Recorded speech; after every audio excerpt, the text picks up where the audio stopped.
Quand on part vivre à l'étranger, on pense que le plus difficile, c'est de commencer à préparer ses valises. Mais en réalité, la phase la plus difficile commence bien avant ça. Imaginez que dans 2 semaines, vous devez partir, quitter votre pays et que vous n'avez absolument rien préparé et que vous réalisez que vous avez laissé une tonne de choses derrière vous. C'est le stress garanti.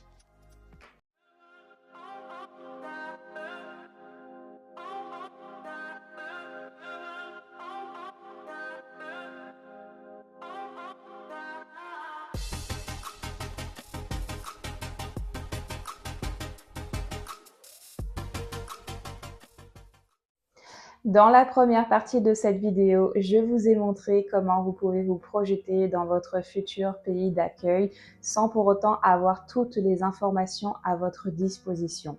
Dans cette vidéo, j'aimerais plus me concentrer sur les choses auxquelles vous devez penser avant de partir, c'est-à-dire votre logement, vos finances, vos biens matériels et surtout toutes les erreurs qu'il faut éviter pour ne pas devoir gérer toutes ces choses-là à distance. Organiser sa vie dans son pays d'origine. Alors, avant même de penser à votre arrivée dans votre pays d'accueil, il y a une étape qu'on sous-estime assez souvent et c'est le départ. Et surtout toutes les choses que vous devez préparer dans votre pays d'origine pour pouvoir avoir une transition fluide.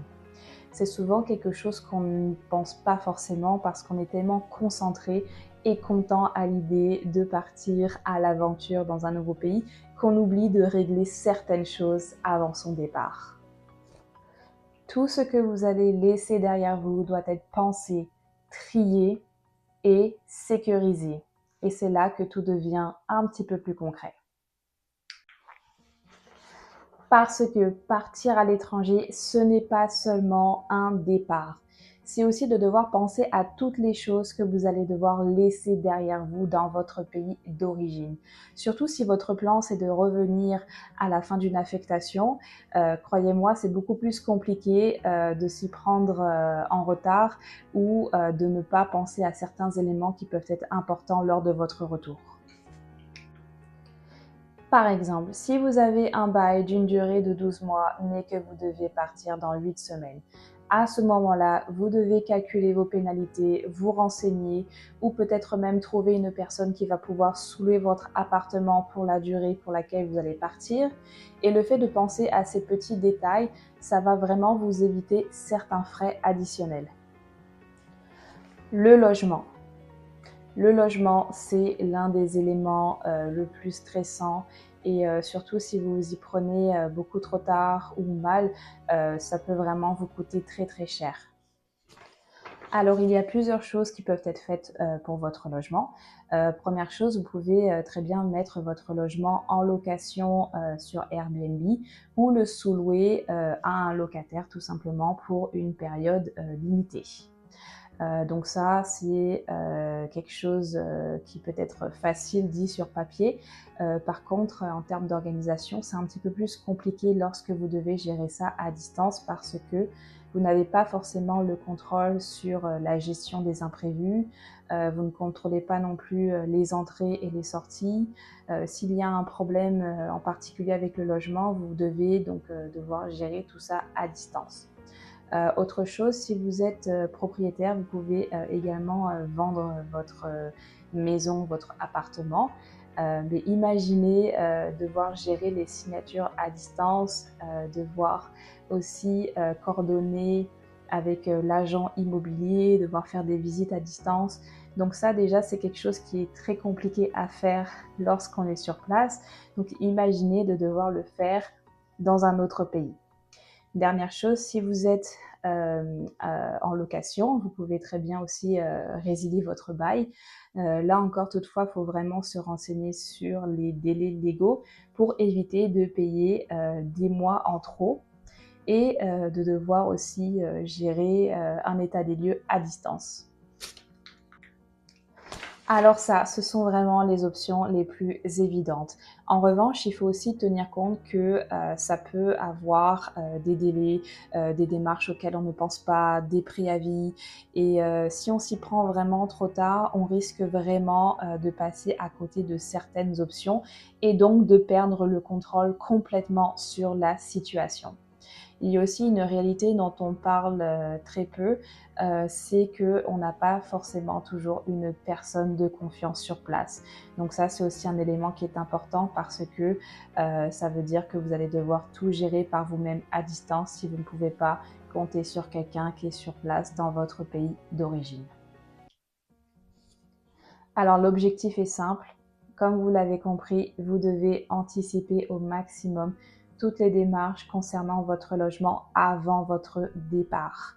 C'est très important parce que sinon vous allez devoir les gérer dans votre pays d'accueil. Et ça, je ne vous le recommande pas parce que vous allez donc avoir une expérience négative parce que vous serez concentré à devoir régler les petits problèmes que vous aurez pu régler juste avant de partir. Le budget. Vérifiez votre budget. Renseignez-vous sur le coût de la vie dans votre nouveau pays d'accueil. Parce que si vous laissez derrière vous une maison plein d'engagements, ça peut vous revenir très cher de devoir jongler avec le budget que vous devez gérer dans votre pays d'origine, mais le budget que vous devez aussi gérer dans votre pays d'accueil.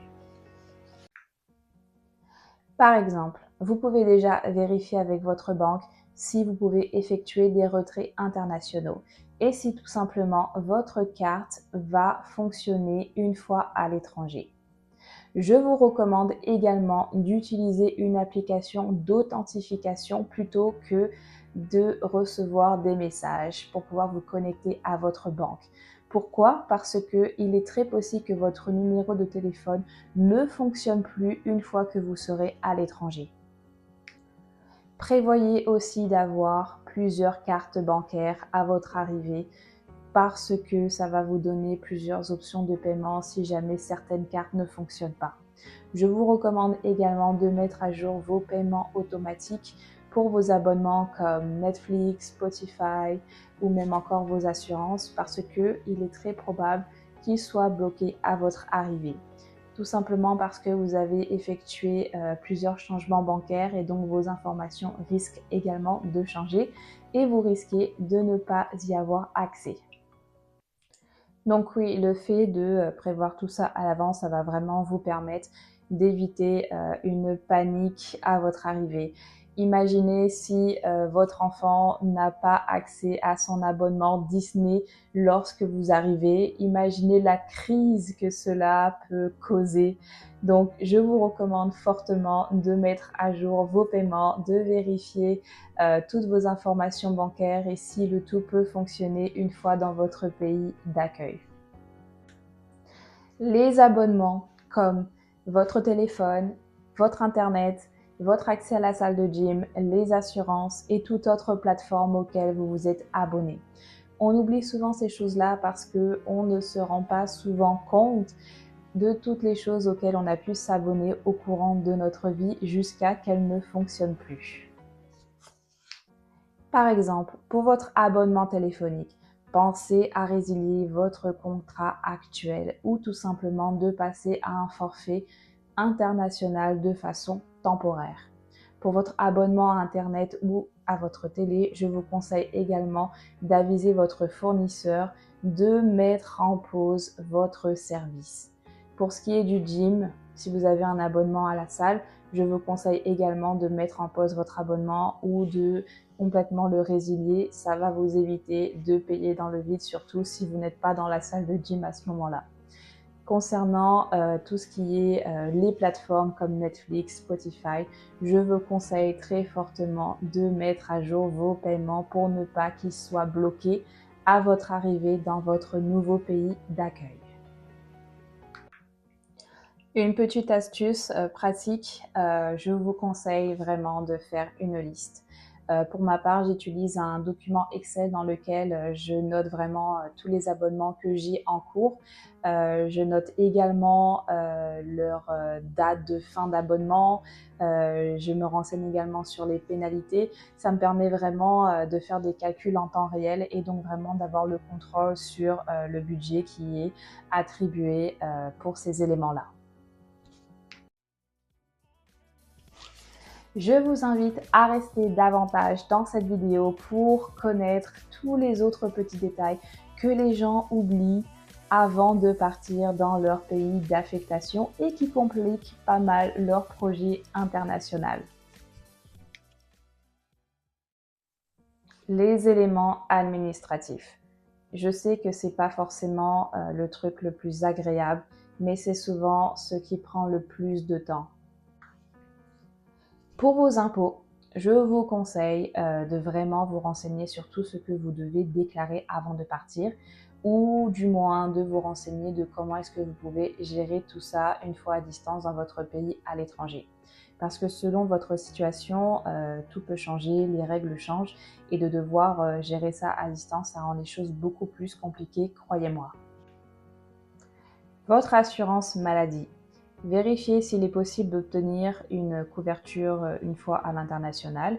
Si par exemple c'est dans un contexte diplomatique, vous pouvez également le vérifier avec votre employeur. Donc simplement de confirmer qu'est-ce qui est pris en charge, quelles sont les limites de la couverture et surtout de vous assurer que le tout devienne fonctionnel lors de votre arrivée. Votre permis de conduire. Vérifiez déjà sa validité et vérifiez également si vous allez devoir effectuer une conversion dans votre pays d'accueil. Pensez déjà à faire une demande de dossier de conduite dans votre pays d'origine parce que c'est très souvent demandé pour pouvoir effectuer la conversion et ça va aussi permettre de prouver votre expérience de conduite, de vous éviter de faire des tests supplémentaires et des coûts additionnels pour les assurances. Alors, comme vous l'avez compris, selon votre situation, il est très important d'aviser votre départ ou du moins de mettre à jour votre statut parce que si vous faites vraiment toutes ces choses-là à la dernière minute, vous risquez vraiment d'avoir des délais qui vont être imprévus. Juste imaginez par exemple que vous devez repasser votre permis de conduire dans votre pays d'accueil, donc ça complique beaucoup vos déplacements quotidiens dans votre nouveau pays et surtout ça va rendre votre expérience beaucoup plus difficile dès le départ. Vos biens matériels ainsi que votre déménagement. Par exemple, pour les vêtements, je vous conseille d'emmener des vêtements pour une période de temps limitée comme de 6 à 12 mois pour la simple raison qu'il est très possible que vous allez devoir racheter des nouveaux vêtements dans votre nouveau pays d'accueil, tout simplement parce que la météo, le climat est complètement différent de votre pays d'origine. Pour vos meubles, je vous conseille de déjà commencer à réfléchir qu'est-ce que vous gardez, qu'est-ce que vous ne gardez pas, qu'est-ce que vous souhaitez stocker dans un endroit sécurisé. Pour vos objets sentimentaux, donc là c'est vraiment de vous poser la question, est-ce que vous voulez les emmener avec vous? Est-ce que vous voulez les confier à des personnes de confiance, des voisins, des amis, de la famille sur place? Donc ça, c'est vraiment des questions à se poser ou de peut-être aussi les mettre dans un endroit sécuritaire auquel vous pouvez avoir accès facilement lors de votre retour. Commencez à organiser votre déménagement. Triez par catégorie. Essayez de comprendre qu'est-ce qui est essentiel pour vous d'emmener dans votre nouveau pays. Qu'est-ce que vous voulez garder, qu'est-ce que vous ne gardez pas, qu'est-ce que vous voulez vendre, qu'est-ce que vous voulez stocker. Même chose, commencez vraiment à lister toutes vos affaires. Parce que c'est souvent aussi à ce moment-là qu'on se rend compte qu'on a plus d'affaires qu'on ne le pense. Vérifiez aussi le type de transport, c'est-à-dire si vous voulez faire transporter vos choses par bateau, par avion. Après, tout dépendamment de votre situation, vous pouvez aussi demander de l'aide de votre employeur pour obtenir plus d'informations à ce sujet-là. Vérifiez les budgets, les délais et surtout les contraintes qui peuvent y être associées. Vérifiez les assurances. Par exemple, pour les transports que vous souhaitez utiliser, si vous avez des affaires qui sont manquantes ou si des affaires ont été endommagées, il est important de savoir qu'est-ce qui peut être couvert pour vraiment assurer la sécurité de vos affaires à votre arrivée. Essayez vraiment d'être très précis sur le type des affaires que vous souhaitez transporter. Vous pouvez utiliser des étiquettes qui indiquent que vous avez des objets par exemple qui sont plus fragiles, des choses qui sont un petit peu plus urgentes, c'est-à-dire des choses que vous aimeriez recevoir peut-être un petit peu plus en priorité. Pensez également aussi à planifier les délais de transport, donc les déménageurs, les transports internationaux. Donc tout ça, ça va vraiment vous permettre d'avoir une meilleure idée de à quoi vous attendre aussi à votre arrivée, donc les affaires que vous allez avoir en votre possession. Bon, alors vous l'avez compris, l'objectif ici, c'est vraiment d'identifier les objets que vous souhaitez emmener avec vous, qu'est-ce que vous souhaitez laisser, vendre ou même donner. Ça va vraiment vous éviter un tas de stress et surtout d'éviter le chaos. Les documents importants. Commencez déjà à tout rassembler au même endroit. Parce que ça, c'est très très facile d'accumuler tout un tas de documents dispersés un petit peu partout. Alors je vous conseille de centraliser toutes vos informations.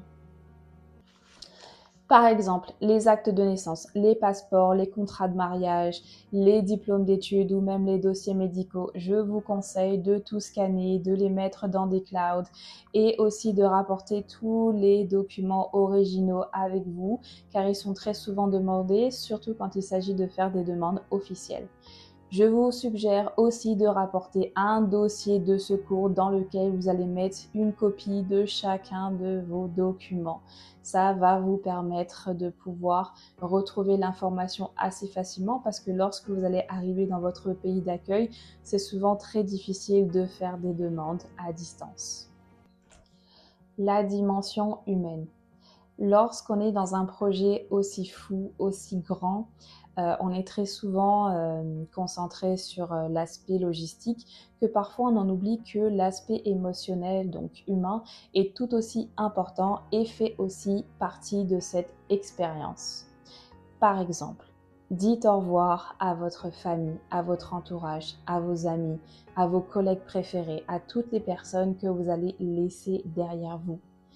Parce que lorsque vous allez arriver dans votre nouveau pays d'affectation, les premières semaines, vous allez être dans une phase de lune de miel, c'est-à-dire que vous allez complètement tomber en amour avec ce pays, vous allez trouver que tout est génial, mais à un moment donné, vous allez vous rendre compte que il va vous manquer certains attachements. Alors je vous conseille de dire au revoir à toutes ces personnes qui vous sont chères et surtout de trouver une façon de rester en contact. Créez des routines temporaires avec vos enfants pour qu'ils aient un sentiment de sécurité avant le départ. Renseignez-vous sur le pays de votre affectation, la langue, la culture, les habitudes, tous les éléments qui peuvent faire que vous allez vous familiariser davantage. Regardez des films, des reportages, lisez des livres. Essayez vraiment de vous immiscer à 100% dans cette nouvelle aventure. Ça va permettre de mieux vous préparer mentalement. Pensez également à rapporter des objets, des choses à manger que vous aimez particulièrement dans votre nouveau pays d'accueil. Ça va vous permettre de garder ce lien que vous avez à votre arrivée, mais surtout de créer aussi un sentiment de sécurité et vraiment d'essayer de compenser le manque du pays. Comme moi, par exemple, la toute première fois que je suis venue au Canada en tant que Française, je me souviens que je demandais à ma mère de me préparer des colis avec des gâteaux français, du fromage et des petites choses qui me rappelaient la France. Ça m'a vraiment permis de compenser ce manque du pays qui peut être difficile en tant qu'expatrié. Donc ça aussi c'est très important, je pense, si vous avez l'occasion de pouvoir amener des choses avec vous, faites-le parce que ça va vraiment créer un aspect plus positif lors de votre expérience dans votre nouveau pays d'accueil. Et pour finir, il y a toujours ces tout petits détails qu'on oublie mais qui font la différence à votre arrivée. Par exemple, les prises électriques. Lorsque vous avez des objets électroniques que vous souhaitez emmener avec vous, essayez de vraiment vous assurer de la compatibilité de la prise électrique de votre pays d'origine avec votre pays d'accueil. Parce qu'il se peut que lorsque vous arrivez dans votre nouveau pays, les prises ne soient pas compatibles. Donc c'est important de vérifier ça avant de partir pour éviter à votre arrivée d'être déçu et de ne pas pouvoir utiliser vos objets. Ensuite, il y a aussi la mise à jour de vos contacts. Par exemple, lorsque vous allez dire au revoir à vos amis, vos voisins, vos entourages, essayez vraiment de faire en sorte de prendre tous les numéros de téléphone avant votre départ. Et surtout de mettre en place le meilleur moyen de communication qui va vous permettre de rester en contact. Le courrier. Le courrier postal, c'est aussi important. Renseignez-vous sur la façon dont vous voulez que cela soit réexpédié. Essayez d'avoir une personne de confiance comme un voisin, un ami, quelqu'un qui peut vraiment, par exemple, passer récupérer un colis en votre absence. Ça peut arriver qu'avec tout ce stress et tous ces changements dans votre vie, vous oubliez de changer l'adresse de livraison et que vous mettez l'adresse de votre pays d'origine et que dans ce cas, votre colis se perde. Alors tous ces petits détails qui font que parfois on oublie avant de partir, essayez vraiment de faire en sorte que tout soit en ordre.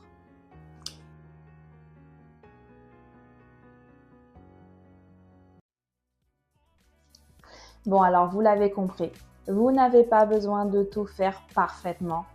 Essayez tout simplement de faire un petit peu à chaque jour, anticiper, de progresser graduellement parce que chaque chose qui va être préparée aujourd'hui, ça va être un stress en moins pour demain.